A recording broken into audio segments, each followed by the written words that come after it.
My name is Fraser MacDonald. I'm the Visitor Services Supervisor at Preston Mill. Preston Mill was donated to the National Trust for Scotland by the Gray family in 1950, and we've been caring for the mill ever since. It was the first industrial property that the Trust took into its portfolio, and so it was a bit of a sea change when they started caring for buildings like this. But it was important because the mill, is completely unique.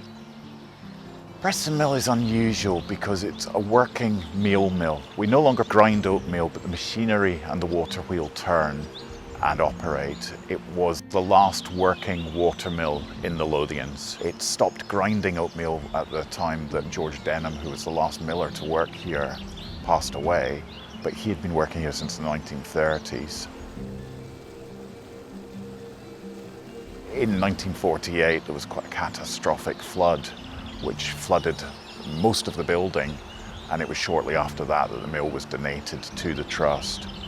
The flood preserved the building in many ways. If it had been left as a working mill, it probably would have gone into a decline, would have closed and been allowed to fall into disrepair. But the Trust conserved the building in 1950. It continued to operate, and it's still working now.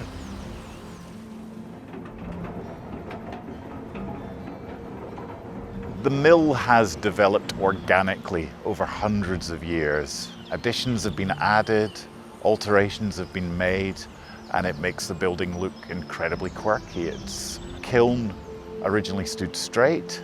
Early in the 16th century, it started to topple over.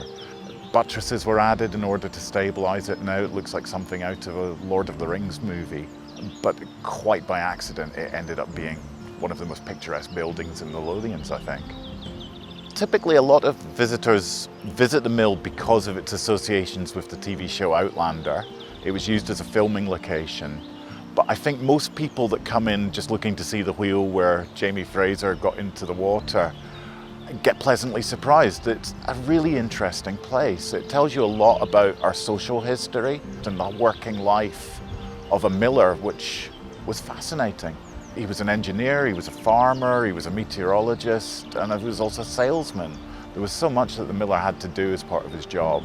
George Denham, who was the last miller to work here in the 50s, couldn't understand why mills like this were closing down, because they served their local community, and he described the water source that powered the mill as free energy. And 70 years later, he sounds remarkably on trend.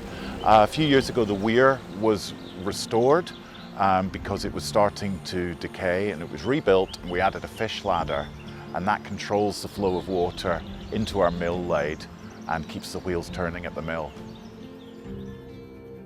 I'm Gordon Stewart. I'm the operations manager for the Borders.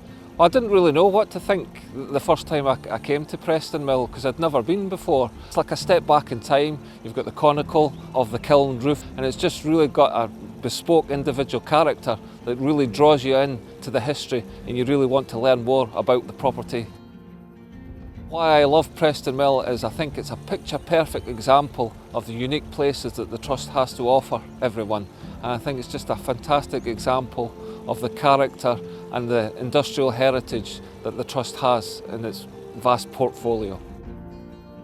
Although the casual visitor might imagine that the mill hasn't changed much in centuries, during its whole working life it was constantly being altered, improved and repaired. And even now we're constantly providing maintenance for the mill.